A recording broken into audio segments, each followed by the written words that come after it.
Chilling tales for dark nights.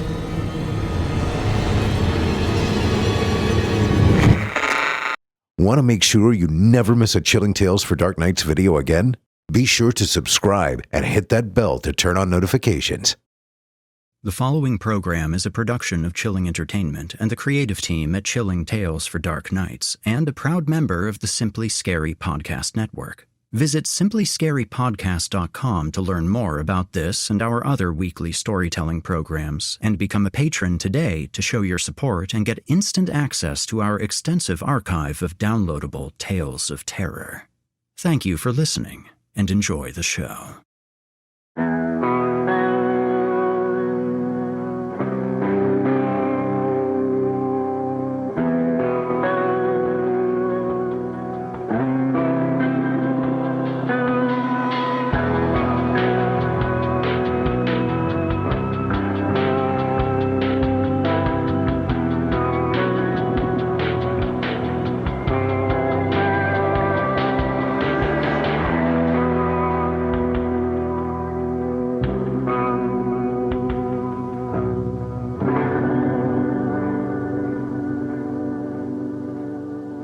Disclaimer. Horror Hill is a horror anthology podcast bringing you scary stories from all corners of the internet and beyond. As such, certain stories include content that some listeners might find offensive. Listener discretion is advised.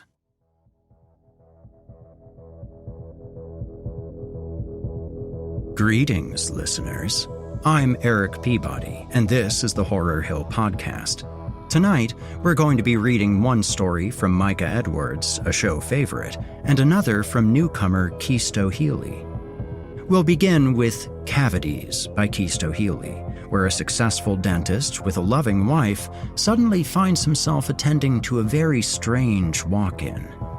Then, in Micah Edwards' The Seven Stones, we step into the shoes of a newly widowed man that needs to come to terms with the shape his life has taken, as well as with the 7 large stones that have suddenly appeared in his backyard, and the figure that he has seen lurking on his property. Ah, nothing like a nice evening with some scary stories, eh? You're listening to the free edition of this program. If you'd like to help support Horror Hill and also remove these pesky ads, head to chillingtalesfordarknights.com and click Patrons in the upper menu to sign up today. You'll get instant access to hundreds of ad-free stories, so what are you waiting for? Also, if you're watching on YouTube, do us a favor and drop a like and subscribe. Become part of our dark circle, listeners. And now, from author Chisto Healy, I give you Cavities. I pushed my way through the front door, ready to collapse and sleep right there on the living room carpet, but I knew I still needed to eat dinner. I yawned and moaned. My muscles were all stiff. It had been a long day. I had a full day of scheduled appointments and 2 emergency root canals. I shut the door and locked it, and when I turned around, Brenda was standing there, looking at me with sympathy. "Another long one, huh?" "Very," I said. "I'm ready to fall on my face." "Well, lucky for you, I got home early, so I had time to make dinner," she said with a smile. I took her face in my hands and kissed her. "Oh, I love you. I don't even care what it is. I just appreciate not having to cook it." She laughed. I've always loved her laugh. It's not silly like so many others. It's almost musical, like an angel singing without words. "I'm glad, because it's nothing fancy. I got all caught up and they said I could take a half day. I spent most of it on the balcony reading Romantasy, but when you didn't walk in at 5, I knew you were probably having a long day and I should give you a night off from cooking. I made frozen raviolis and a grocery store jar of red sauce, a culinary delight." "It sounds wonderful. I appreciate it," I told her as I slipped my shoes off and flexed my toes. I followed her into the kitchen, grabbed a plate from the cabinet, and shoveled some raviolis onto it from the steaming pot on the stove. "Wine?" Brenda asked. "Please." I sat down to eat, and in a minute she joined me. We didn't bother talking about our work days. It wouldn't be great conversation to explain to her the process of repairing a boy's front teeth after he fell face first into the stage at the auditorium of his school. Instead, we spent our time together asking questions. You'd think after 10 years of marriage there wouldn't be any questions left to ask, but there always are. Sometimes they're silly and we laugh. Sometimes we learn things about each other, even after all this time. After dinner, we stood side by side and cleaned dishes together. I'm a lefty and she's a righty, so we kept bumping elbows and laughing about it. "Oh, I forgot to tell you about the weird guy," she said. "Weird guy?" I toweled off my clean dish and stuck it in the cabinet I took it from.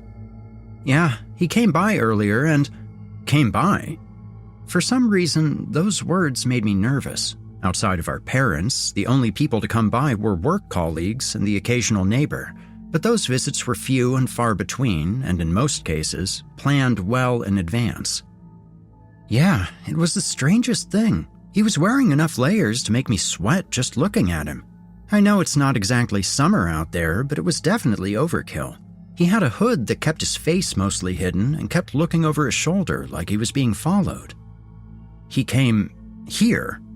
She looked toward the front door. Yeah, walked right up and rang the bell.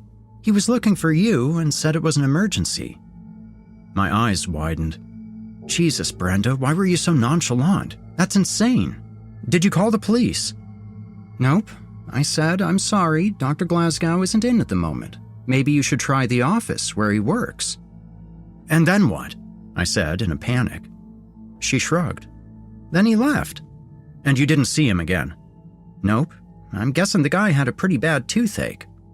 Yeah, it's still weird to show up at the dentist's house, Bren. She looked at me like I was a kid who just dropped my ice cream on the ground. Honey, it's harder to get dental care than anything. You have to pay up front, and you know how little insurance actually covers. A tooth infection can be deadly. I sighed. You're telling the dentist. She held up her hands defensively. All right, sorry. I'm just saying it's not that wild for someone to need help and not feel like they can go to the office. The clinic only does extractions. If he needed anything else, there's no place in this area for him to get it affordably. So I should just start taking house calls now?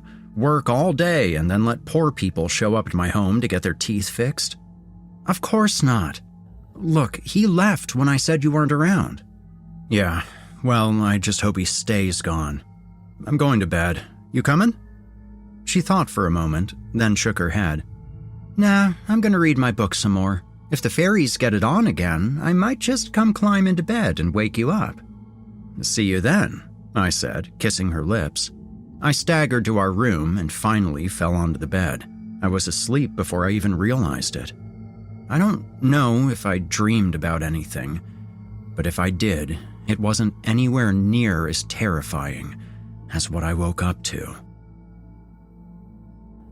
I woke up with an angry, full bladder. Maybe it was because I didn't usually wake up in the middle of the night, but it seemed darker than usual. I rubbed my sleep-encrusted eyes and looked over at my wife's side of the bed. It was empty, and for a sleepy moment, I thought she must have had to pee too. It wasn't until I was in the bathroom emptying my bladder that I realized she probably fell asleep reading her book and never came to bed. I felt suddenly protective and wanted to find her and make sure she was at least covered and warm. Yawning, I made my way to the living room. I expected to find her on the couch, book in her lap and her glasses still on but crooked. It wouldn't have been the first time. She wasn't there, though. It didn't look like she'd ever been there. What had she said when I got home? My sleep-addled brain struggled for the answer. Then it hit me. The balcony. It was too cold for that at night, though, wasn't it? She did always love the stars and the moon. Maybe she brought a blanket out with her.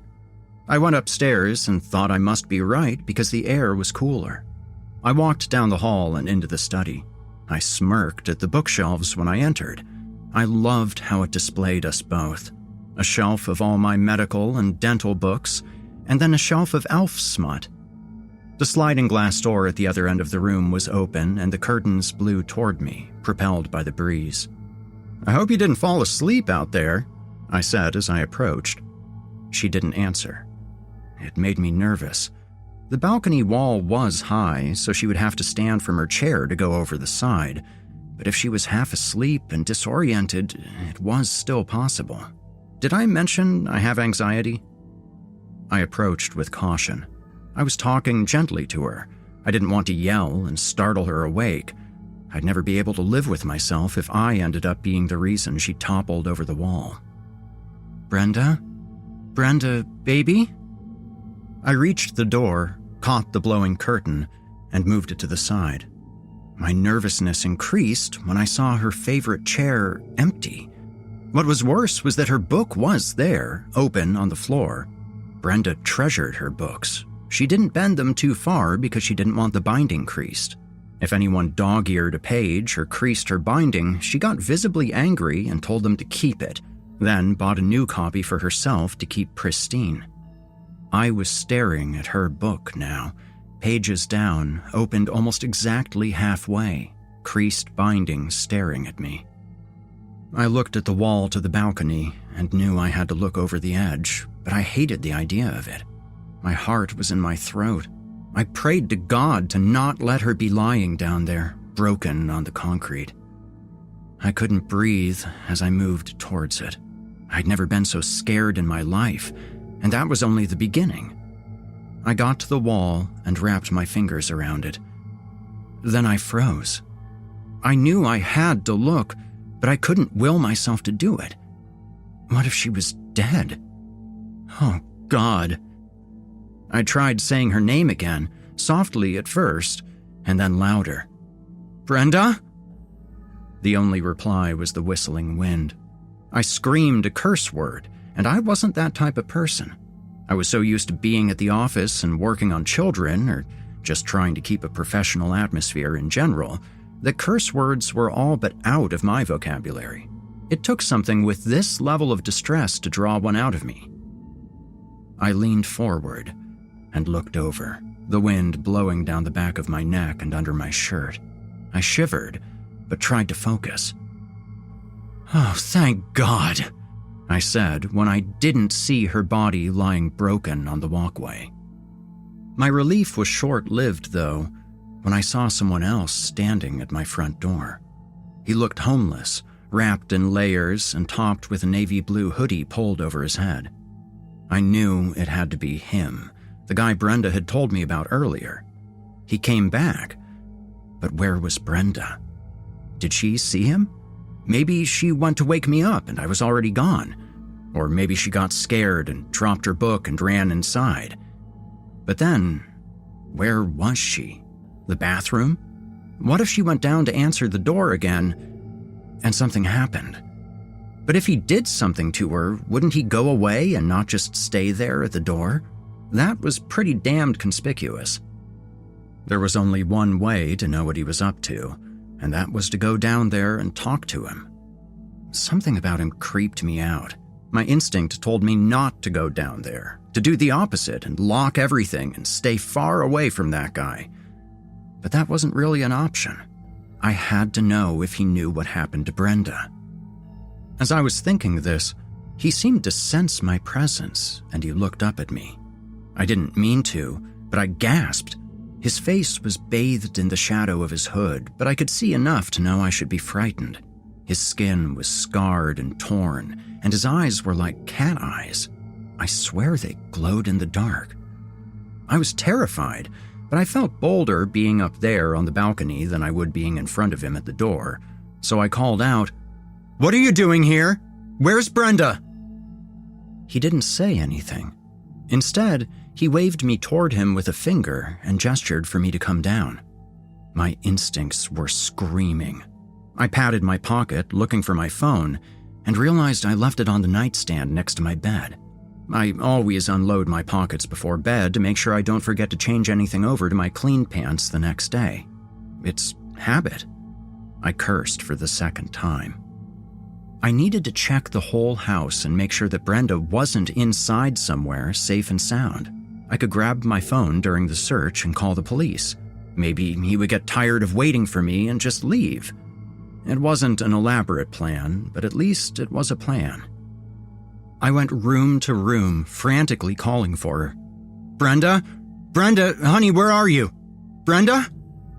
I looked in insane places I knew she would never be, just to satisfy my anxiety and know I checked everywhere. I looked in closets and under beds, behind doors and in cupboards. I grabbed my phone while I was in the bedroom, but I wanted to make sure she wasn't lying somewhere, sleeping the night away, before I called the police. Sure, I would have to deal with a man in rags on my stoop, but it didn't necessarily have to involve the law. A lot of the time, homeless people were treated badly. They had it hard enough as it was, and Brenda was a huge advocate for all human rights. She would be incredibly pissed at me if that guy got roughed up because I was feeling anxious. The more rooms I checked, though, the more I started looking at my phone as a lifeline. If Brenda was nowhere in here, that meant she had to be out there, and the image of her book returned to my mind. "Oh, what have you done?" I said quietly. To be honest, I'm not sure if the question was directed at the man who may have taken my wife or at Brenda for going to open the door and talk to a creepy stranger in the middle of the night. Either way, the question was appropriate. When I got to the front door, my shoulders sagged. Brenda was not in this house. I frowned at the door and took my phone out. I wanted to be able to tell this man when I opened the door that the police had already been called. But before I could even press those 3 important numbers, my phone rang. It felt louder than usual, ear-shattering in the quiet of the night. I don't answer the phone for anyone other than Brenda or my parents. Everyone else I text. I didn't even know this number, but I couldn't shake the feeling that whoever was on the other end might know something about Brenda, and not answering could mean her life. It could have just been my anxiety screaming in my ear, but still, I wasn't shutting it off.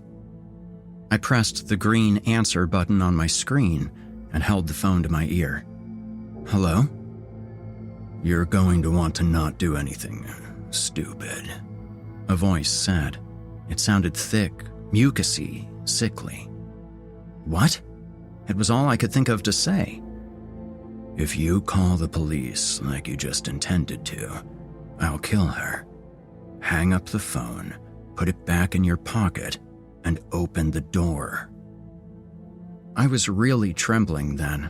I didn't know what to do. There only seemed like one choice, so I did what he said. When I opened the door, I gulped, my hand going to my mouth.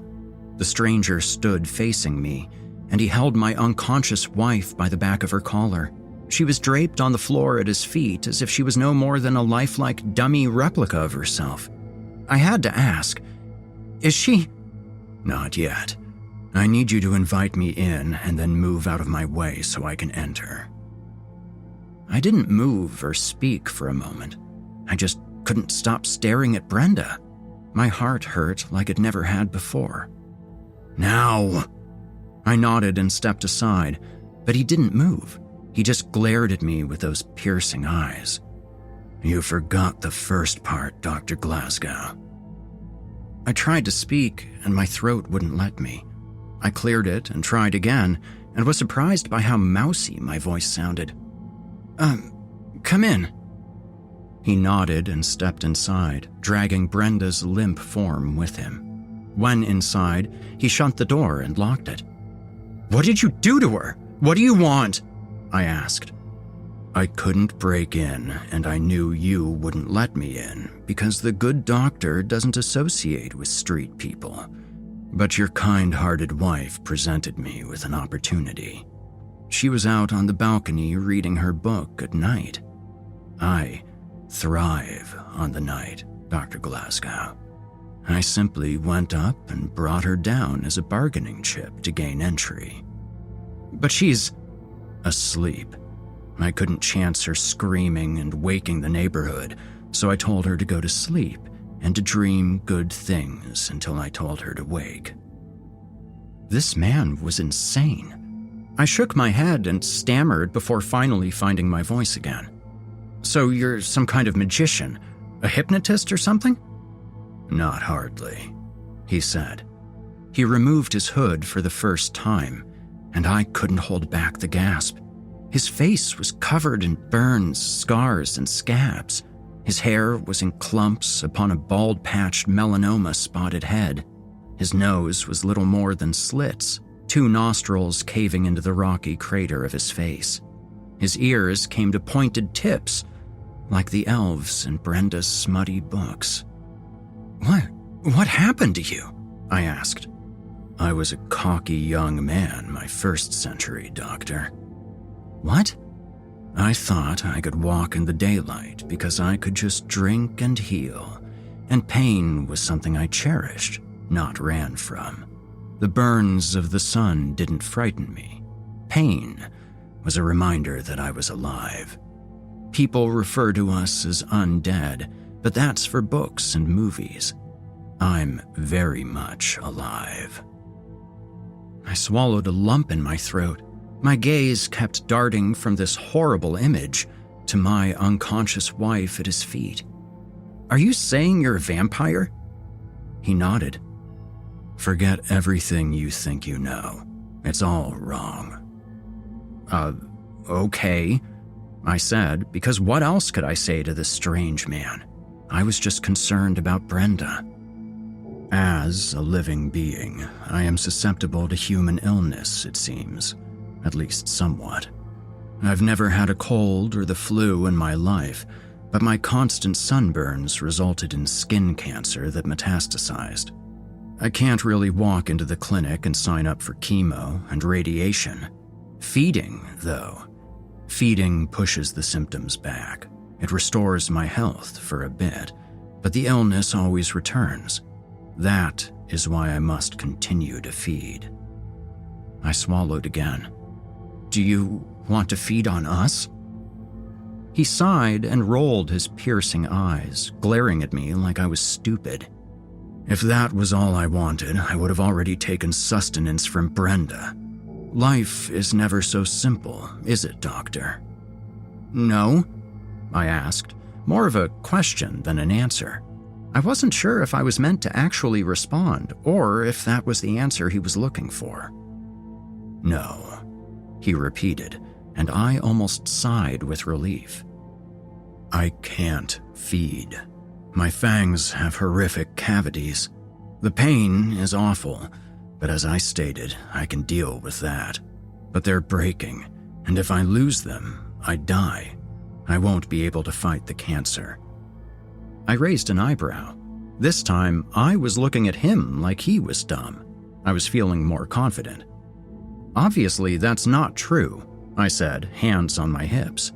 You could just drink it out of meat packages, or hell, stab someone and put your mouth under the flow like we used to do with the Slurpee machine as kids.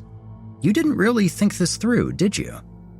He snarled at me and I jumped back, fearing for my life once more. I probably shouldn't poke the beast, I realized. If I needed the blood to go to my stomach, that would be fine. I told you to forget what you know about vampires, Dr. Glasgow. You clearly didn't listen. I sighed, my eyes on Brenda, wondering what she was dreaming about behind her closed lids. So you need it in your veins or something? Get a syringe. They have them at the local pharmacy. I can even give you some to start with. He was trembling with rage now, a pot boiling over, and my inner voice was screaming at me to shut up. It is the brain that tells everything else to work and how, Dr. Glasgow. My fangs are retractable, thin, like the syringes you speak of. They are connected to arterial-like tubes that pass through my sinuses and go directly to my brain. My heart is dead. It would do nothing with the blood if I injected it into my veins, but human blood gives my brain life, and it sends electrical impulses to the rest of my organs, jump-starting them and making them function, more like your fabled Frankenstein monster. I shook my head. That doesn't make sense. Blood on the brain is dangerous. Brain bleeds can be fatal. I got a concussion when I fell on the ice one winter, and they were very worried about brain bleed. It is not blood that I consume. My fangs go into the back of the neck or through the eyes to the brain. I take the cerebrospinal fluid as my own leaks out. It's part of the vampirism. It's thick and filled with harmful proteins that need to be replaced. I shivered at the grisly image of this horrific man sinking his fangs into someone's eyes and drinking the fluid from their brain. Even still, I said, "I'm sorry, but I'm a medical professional and I don't buy it." He raged at me. His mouth unhinged and his jaw dropped lower than it should. 2 long needles shot out from his gums, and I could see that they were stained and cracked. He growled, but as a dentist, I was more interested in understanding the strange teeth. I'd never seen anything like them. When his mouth closed, he said, "You're a dentist, Dr. Glasgow. You're not House. Nothing about me makes sense.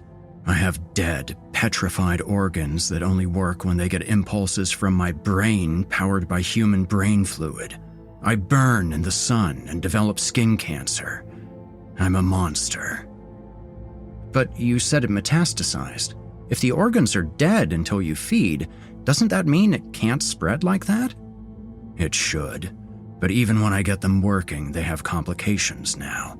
Cells that are eating at them, fighting the instructions my brain is sending them. My body is working against itself."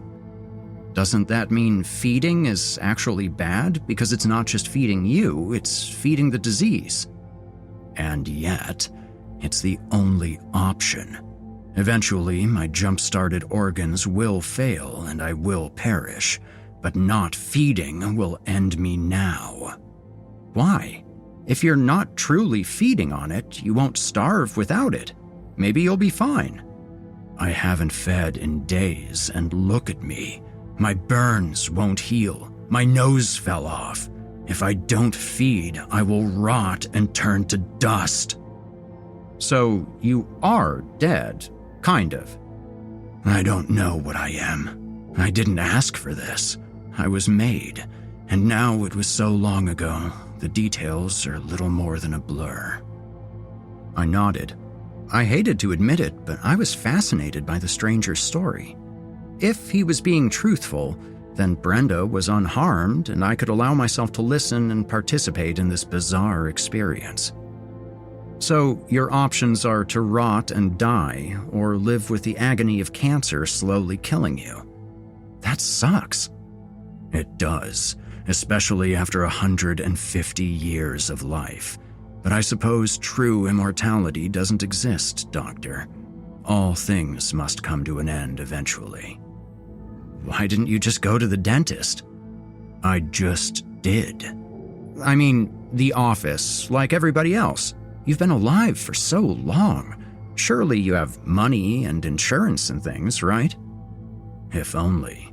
Look at me. I can't walk into anywhere, especially during the day with my flesh smoldering.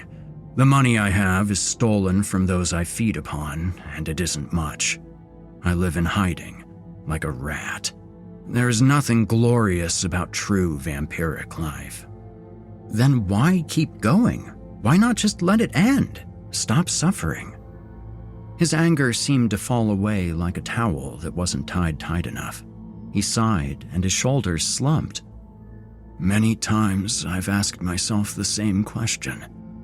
I guess it's the humanity in me, Doctor. I have a will to live, the drive to fight, and even at my weakest, most pained moments, I can't escape it." I couldn't argue against that. I pitied and respected this creature in equal measure. "Also," he said, "I can't enter places without being invited. If I went to the dentist, skin smoking from under my hood, I would be glued to the doorway until someone told me to come in, and it would surely cause a scene." I nodded at this. He wasn't wrong. I also thought about how he couldn't have fed on Brenda if his fangs weren't working, and his threat was empty to gain access to my home. Then again, not feeding didn't mean he wasn't dangerous. It was probably better to not take chances with someone who had nothing to lose. So you want me to fix your fangs? But what if I can't? I've never worked on anything like them before. Then you will watch me rot and die in your chair because this is my last-ditch effort. My will be gone. That's a lot of pressure. This is my home. I don't even have everything I'd need. We'd have to drive to my office, and I'd want to take x-rays first to get a better idea of what I'm up against. No, I know you have your old chair and things in your basement. You will do it there. But those things aren't set up for use. They're just in storage. They're definitely not sanitized. Make it happen. I don't think I can. Brenda, awake, he said. My wife jolted upright, her eyes wide and confused. She mumbled something. Don't speak, Brenda. Strangle yourself. She stared at me, her eyes filled with terror, but her hands grasped her throat and squeezed. I watched her face start to color, and I screamed, Jesus, okay, stop, just stop. Brenda, stop that silliness now and go back to sleep, dear. Dream happy things. She just collapsed like someone pulled her plug from the wall. She was breathing peacefully, though, and her eyes fluttered behind her lids. I looked at the bruises on her neck, caused by her own hands, and I felt angry. Why me? There are tons of dentists. Why disrupt my life and hurt my family? You are who I chose. That's it? I snapped. That's it. Well, then why not just glamour me into doing it and make me your little slave like you did to my wife, who you said yourself is the better person of the two of us? Because I can't. What do you mean you can't? I can make people sleep and do things to and for themselves, but I can't make someone do something for me. It doesn't work. I've tried, time and again. I thought I must have just needed to work on the skill, train my power. But after all these years, I can't even get someone to give me a free cup of coffee on a cold day. I read that it was put in as a failsafe to prevent us from glamoring anyone and everyone into inviting us in. If we could just make them let us in, we would be unstoppable. But who created you in the first place? And why?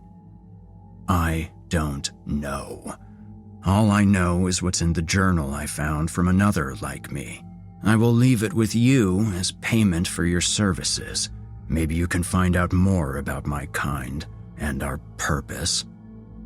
I felt a sudden thrill at this. I hated that a monster had abducted my wife and used her to force me into working off the clock, and yet I tingled with excitement. I felt like I had been shown a secret door that led to a magical world no one knew existed. I almost hated that Brenda was unconscious. I felt like she would love this whole adventure. Though it may have been tragically disappointing to find out that real-life vampires are not sexy like the ones in her romance books. All right, I said then. Come to the basement with me. You've got to give me time to prepare. Hurry, he said, gesturing for me to lead the way. I did as he said. I ran through my things, trying to set up a makeshift workspace. I sprayed and wiped things down to at least half-ass sanitize them. Then he sat, and I put an apron over him and stared into his mouth. His fangs weren't the only teeth in bad shape. His entire mouth was a mess. Maybe it was due to the rot of not feeding. I didn't know, but I didn't want to volunteer for more work. I wanted to get this man out of my house and get Brenda back to normal. So I took a deep breath and nodded. Can you, make them stay out for me? His eyes burned through me, but he said nothing. His jaw just fell again. I heard the needle-like teeth squish through his gums as they shot toward me. I stared in wonder at them and traced them with a gloved finger. It looked like I was going to have to perform my third root canal of the day. This is going to be a big job, I said. Let me get you some Novocaine to numb your face. I turned around to do just that, but he grabbed my wrist. For someone dying, his grip was immensely strong. My heart skipped a beat and I turned back to look at him. "I'm trying to help you," I said. "Let me help you." "Then let me feel it," he told me. "I need the pain. I can't feed. The pain is the only thing I've got to tie me to life. Please." "But if you jerk or thrash when it gets bad, and it will get bad, I could make a mistake or break the tooth, and then it's over." "I won't." "How do you know?" "Please, doctor." I sighed and nodded. Then I got to work. I cringed watching him suffer, but he did keep it under control, shaking and shedding tears I didn't know he was able to spend. After over an hour, I finally stood back and said, "I don't know. I think I saved them. How do they feel?" He snarled at me, his eyes wild like an animal, and I jumped backwards into my table, knocking the tools free. They clattered to the ground loudly. I could see him fighting against his instincts. With his fangs in working order, his body must have been screaming for him to feed, to replenish himself and stop his organs from dying. I stood frozen in fear, waiting to see if he had the power to fight it, or if I had just given someone the weapon with which to murder me. He leapt from the chair and ran to the stairs, where he huddled up on a step, curled into a ball. "I must go," he said. "The hunger is too strong. My body knows I'm dying and it's screaming for relief. I won't harm you or Brenda, but only because I need you and I've already been invited into your home. You will be my dentist now, Dr. Glasgow." "Wait, what?" I said, but he ran up the steps into my house. Despite his words, I worried for Brenda, so I followed. When I got to the living room, she was still sleeping soundly, and the front door was wide open. I hurried outside onto the stoop and looked, but all I saw were the trees blowing in the wind. A scream sounded in the distance, and I gasped. "Oh, God, I'm sorry," I said quietly, knowing that I caused that death. I turned to go back inside when I saw a worn leather book full of yellowed pages on the step beside my door. It seemed he kept his word. I picked it up and took it inside with me. I locked the door, even though I knew it probably wouldn't keep him out if he wanted in. After all, he took Brenda from our balcony and there's no way up from the ground. I tried not to think about it. When I turned back to the house, Brenda was sitting up and looking at me. She was disoriented and sleepy. After a big yawn into her hand, she said, "Honey, why am I on the floor?" I gave her a reassuring smile. I was good at that. My patients required it daily. "It's okay," I told her, just like I told them. "Everything's going to be fine. Let's get you to bed." She still looked confused, but she stood. I took her elbow and led her to bed. In moments, she was curled up on her side, snoring softly. I went back up to the study and out to the balcony, where I retrieved her book. I put a bookmark in where it was open to, hoping that was the page she was on, and I set it on the desk in the room for her. I knew she would be upset about the binding, but I felt like that was a small problem in comparison to the fact that a monster had just invaded our lives, and I knew he would be back. This was far from over. I came in and closed and locked the sliding door that led to the balcony. It didn't make me feel safe or confident, but I had to do what was within my power to control. I looked at the book the man left me, a monster's journal. It would have to wait. I had to get up for work in just a few hours, and tooth pain made people frantic and hysterical. I couldn't leave them waiting. Opening a drawer in my desk, I put the book inside, closed the drawer, and locked it. I don't know why.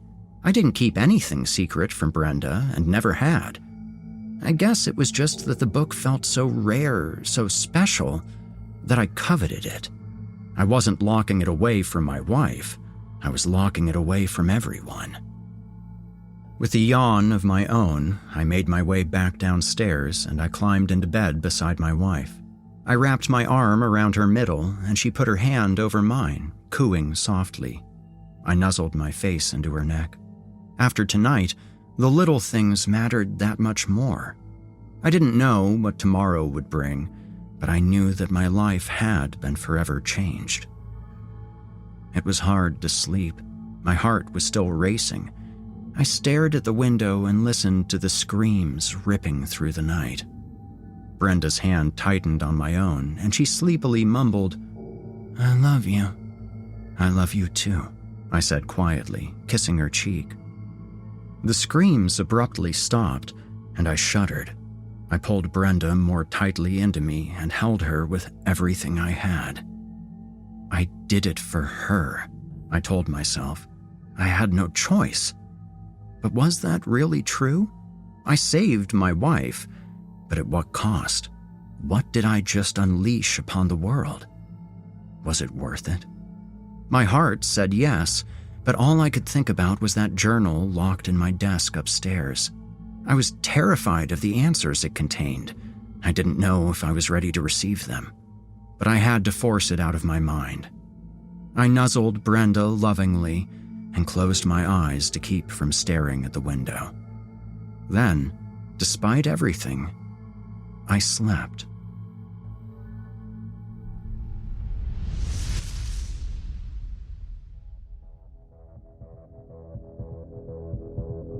You've been listening to Cavities by Chisto Healy.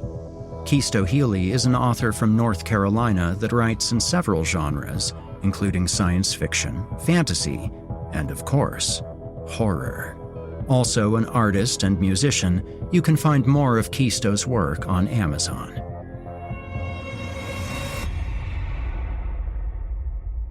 Next, here's The 7 Stones by Micah Edwards.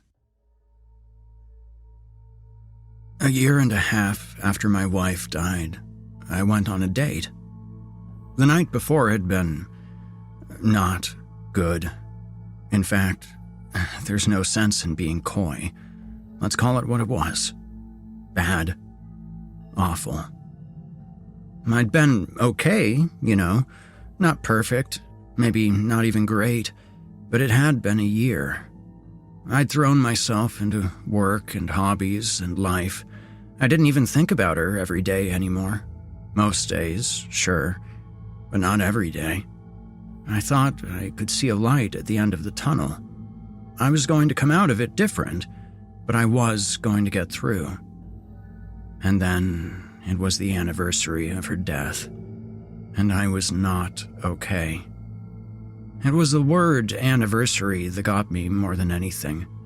We'd had 23 anniversaries together, me and her.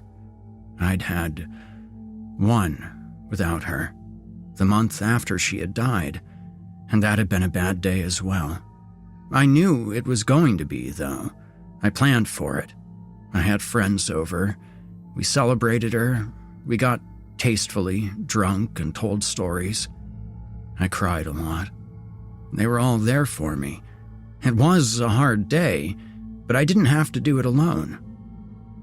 This one, it had been an entire year. A lot of those friends had moved on, and I don't blame them. It's got to be tough inviting your widowed friend out to all of the things that couples do.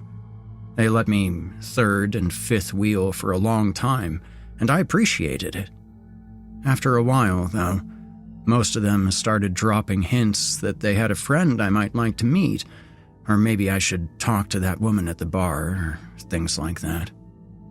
I wasn't ready, and I didn't exactly know how to say that, so we kind of just saw each other less and less. I should have called them up on the anniversary of her death. They would have come, any of them. Instead, I sat alone at home until the quiet and the weight of the house got to be too much. And then I got drunk. Painfully, dangerously drunk. I went through our wedding album until I couldn't see the pictures through my tears. Then I threw it against the wall for being blurry. The album broke, metal rings springing open to throw pictures everywhere. I punched the wall for breaking the album, and then kicked it for hurting my hand. I slammed another drink and screamed until my throat hurt, then drank more to cool my ragged vocal cords. I raged at my wife for leaving me, at myself for not dying first, and at the world for allowing such things to happen. I don't know when I finally passed out. A long time after I blacked out, unfortunately. I woke up in the morning still fully clothed, with a killer headache and a throat that felt like I'd been strangled. The house was in absolute shambles. I'd smashed pictures to the floors, punched holes in the walls, and thrown furniture across the room. Bottles and glasses littered the kitchen counter and floor. Most were empty. Some were broken. Shards of glass were everywhere. I downed a handful of aspirin and about a pitcher of water and started straightening up. I righted the chairs, rehung the pictures, and carefully swept up all of the glass I'd strewn about the house, marveling at the fact that I hadn't cut my feet open at any point during my drunken demolition. I was truly lucky not to have hurt myself. I was carrying the dustpan outside of the trash can when I found my next surprise. In my backyard, arranged in a circle about 4 feet across, were 7 oval stones sticking about 2 feet out of the ground. They were all uniform in size and had been hammered deep into the dirt. One of them was cracked straight down the middle, presumably from being hit. The others all had scuff marks along the top, but were still whole. My tool shed door was open, and my sledgehammer was lying next to the stones, so I supposed I was the one who had put them there. I didn't remember doing it, though. I couldn't even remember seeing those stones anywhere before. I hoped that whoever I'd taken them from didn't miss them. I pulled on one experimentally, but it was stuck in tight. I was going to have to get the shovel and dig these out if someone wanted them back. As I was standing in the circle examining the stones, something caught my attention over by the tool shed. There was someone standing inside, past where the light reached. I could just barely make out the humanoid shape. They didn't move at all. They just stood, watching me. "Hello?" I called out. There was no response. After a moment, I tried again. "Hey, you can't be in there. This is private property." Still no answer, nor even any movement. I stepped out of the circle of stones, intending to head over there, but as I passed the edge, the morning sun briefly blinded me. By the time I got the sun out of my eyes, the figure in the tool shed was gone. I thought about going over there anyway to look around and see if they were still hiding inside, but then I thought, what if they were? I was in no mood to get into a fight with some weirdo. They knew they'd been caught. Better to give them space to run away. None of my tools were worth any real money. Certainly nothing worth risking my life over. I'd come back to lock the tool shed once I was sure they'd bailed out. In the meantime, I was going to have some more aspirin, another glass of water, and maybe a short nap. I woke up to my phone buzzing. I checked to see who was calling, but there was nothing but a notification from an app. "You have a match." The logo was a closed eye. I didn't recognize it, so I clicked on the notification. The loading screen said, "Blindly," with a picture of 2 people covering their eyes. It was clearly a dating app. I had no idea how it had gotten on my phone. And then again, I didn't know much about what had happened last night. I was lucky to still have a phone. The message that popped up had the name of a restaurant in town, along with the current date and a time of 7:30 p.m. There was no information on who had sent it, only the option to accept or deny. I thought of 100 reasons to reject the date. I almost hit deny.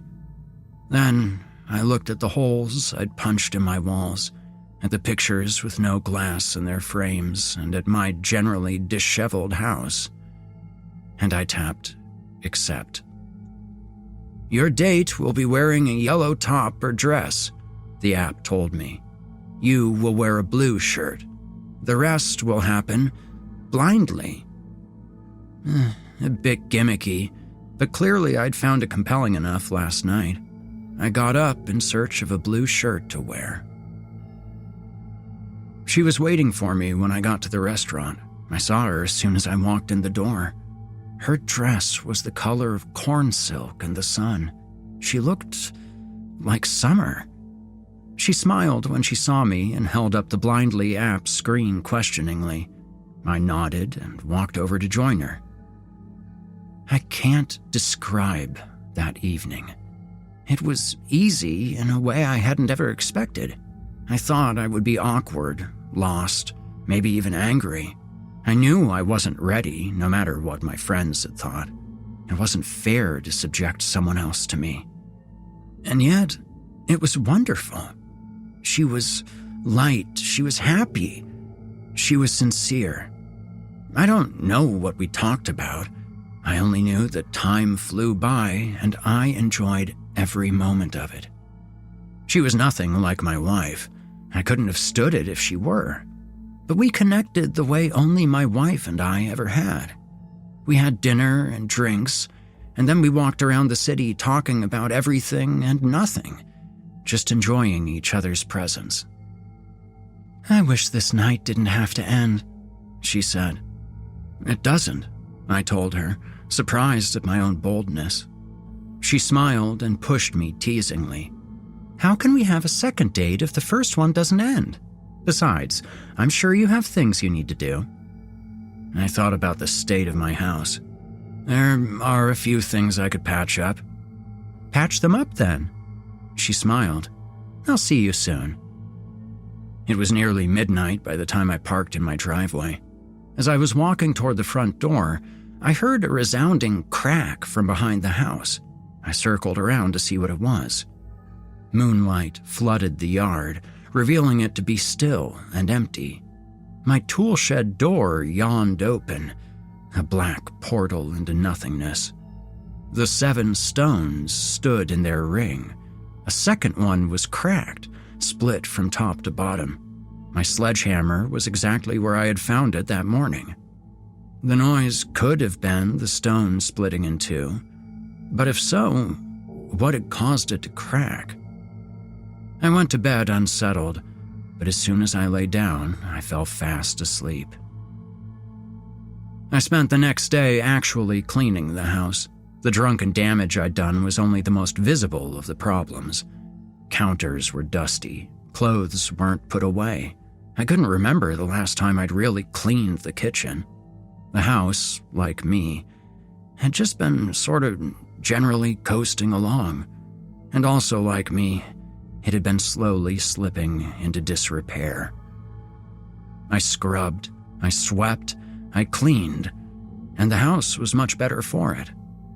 I needed to do something about the holes I'd put in the walls. I thought I had some drywall patches around, but I couldn't find them anywhere. It was possible that I'd put them out in the tool shed. For some reason, the thought of going out there to find them made me shiver. It wasn't that unreasonable. It was getting late in the day, and I never had gone to make sure that my uninvited visitor had left. For all I knew, they'd be camping out in my shed. I really didn't want to barge in on a crazy person right now. I was exhausted from all the cleaning, and besides, the patches probably weren't even there. I knew my rationales were a bit thin, but I didn't care. I went to the hardware store to buy new drywall patches. I left the tool shed as a problem for the next day. The walls were cleaned, patched, mudded, and ready for repainting by the time I went to bed that night. The house was the cleanest it had been since my wife died. I felt proud. I felt tired. I was asleep by 10 p.m., but I woke up exactly at midnight to a crack that echoed across the backyard.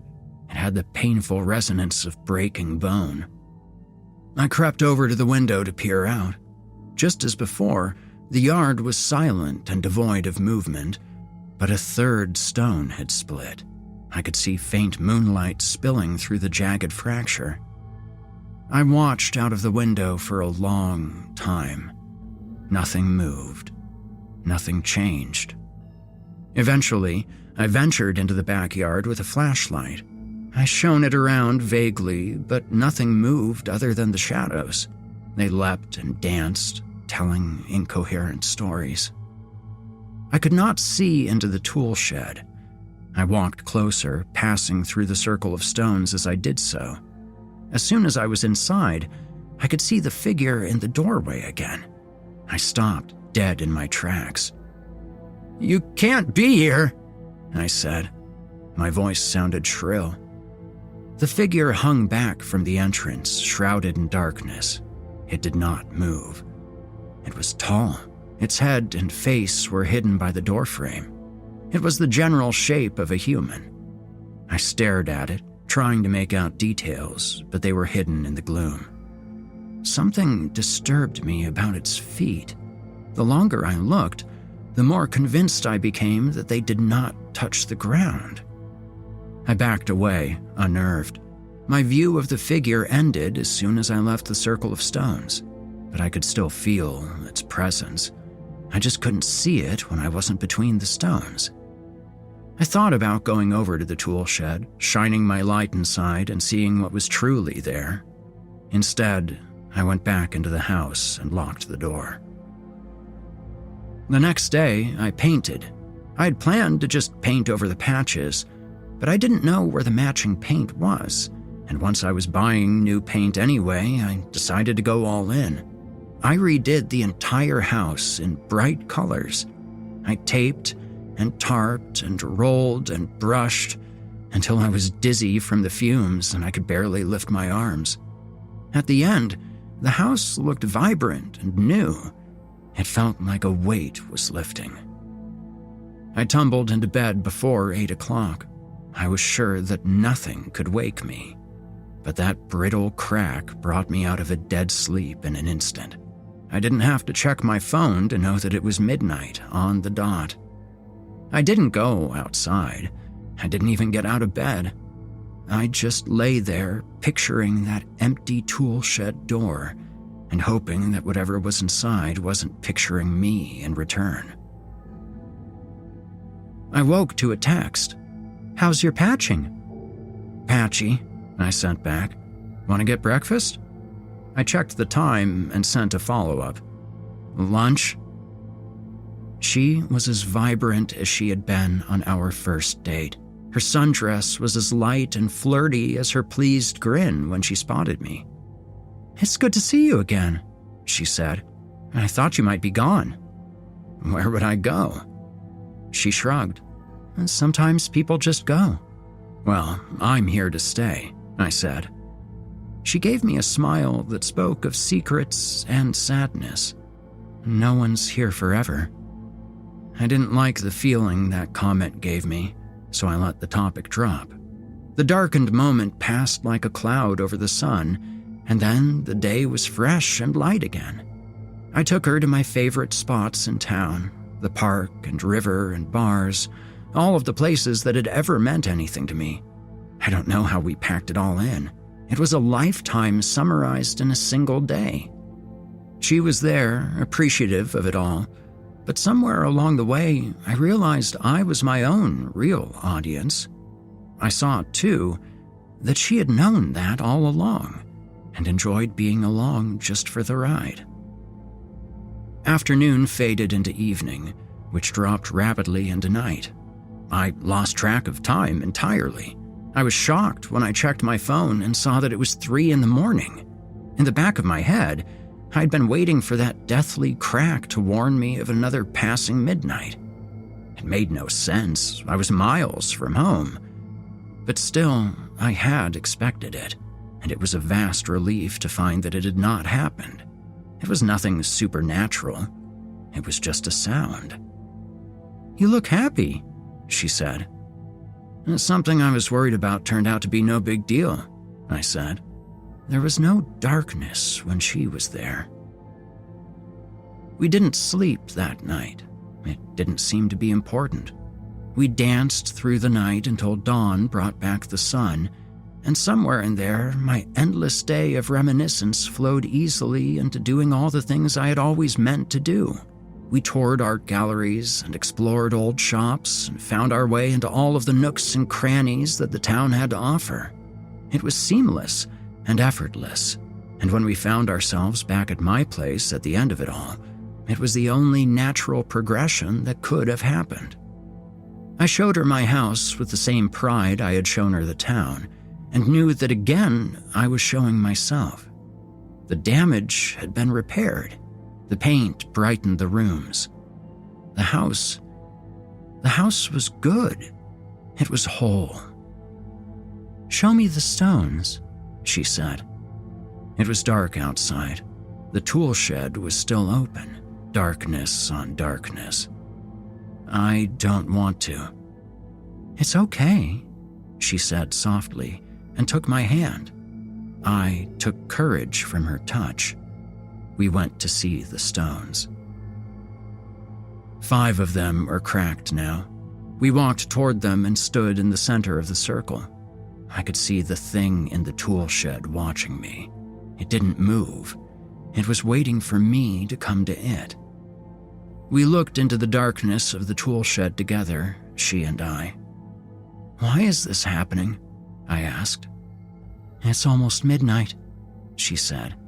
She knelt and touched an unbroken stone, a gentle caress. It snapped brutally.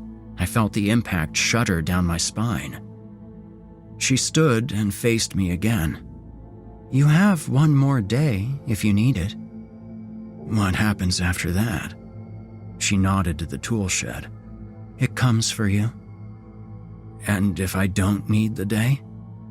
She smiled that smile of secrets, the one I had seen for a moment before. "Then you go to it." "That's not much of a choice." "It's the only choice there ever is. You can run from your life, or you can embrace it. It's as true of the end as any other part." "I'm not ready to die." She touched my neck as gently as she'd touched the 6th stone. "You died a week ago." I turned my eyes to the tool shed and to the thing that hung, waiting in the darkness within. I could feel its anticipation. And finally, I could feel my own, too. I left her in the circle and walked forward without dread. I stepped through the darkness of the tool shed door. "I've been waiting," it whispered, without breath. I embraced what waited for me beyond.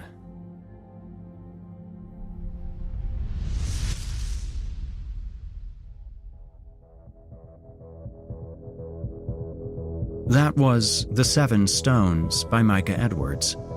Micah Edwards graduated from William & Mary with a degree in English and no particular plans to use it. He now finds himself occupying various roles as an author, a comedian, and a database administrator, depending on the day of the week. He resides in Richmond, Virginia, the world's premier home of authors named Micah Edwards.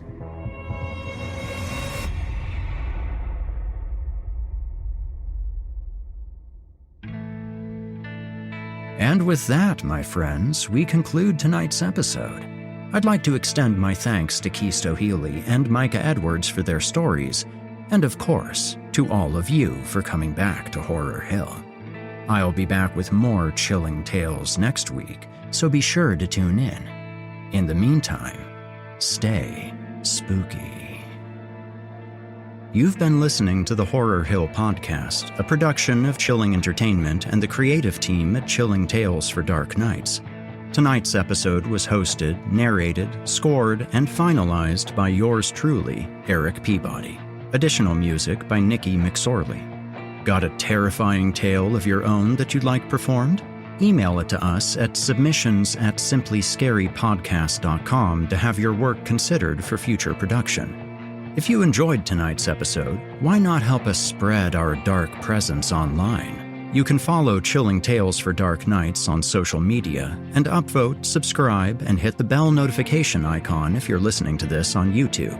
It helps us out a lot and also keeps you up to date on new episodes. If you'd like access to uninterrupted horror, free of ads and these annoying bookend segments, might I recommend signing up to be a patron? You'll get access to hundreds of episodes of this show, as well as everything from the other programs in the Chilling Tales for Dark Nights cabal. That means all of Scary Stories Told in the Dark, Drew Blood's Dark Tales, and more. It's a veritable smorgasbord of horrific delights. Head to chillingtalesfordarknights.com to get started. If you're looking for someone to narrate or handle audio production for your own personal project, I just so happen to know a guy. Email me at erikpeabodyvoice@gmail.com and we can talk details. That's erikpeabodyvoice@gmail.com. If darkness is what you're after, listener, your search is over. Yet, let it be known, you haven't found the darkness. The darkness has found you.